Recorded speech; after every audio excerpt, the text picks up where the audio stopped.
I very much support the work that the Police Federation and Hampshire Constabulary have been doing around guidance about assaults against police officers. Police officers are victims if they are the victims of assault like anybody else. There is no reason why, just because they are there serving the public, that this should be seen as part of the job. It's not part of the job.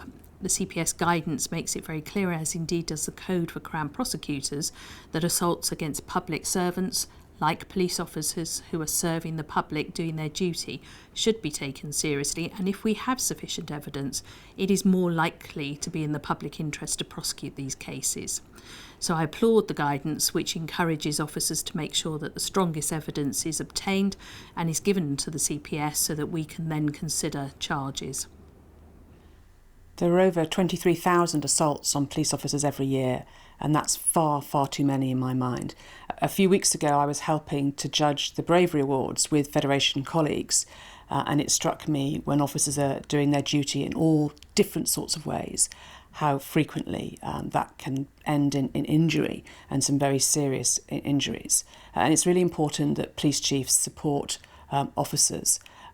We should never say that being injured is an occupational hazard. Of course, we always walk into danger when others are walking away, but that doesn't mean we think that 23,000 assaults are acceptable.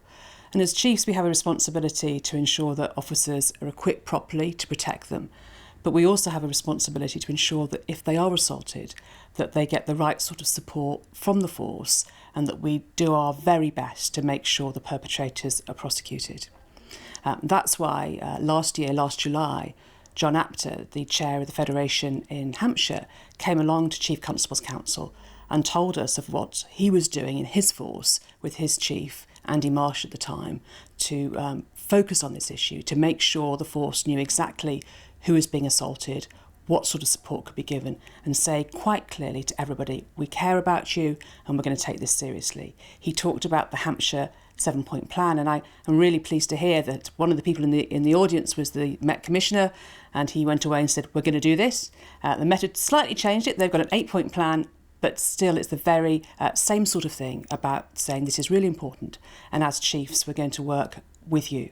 I know that John and the team down in Hampshire are working with the College of Policing to get the data improved.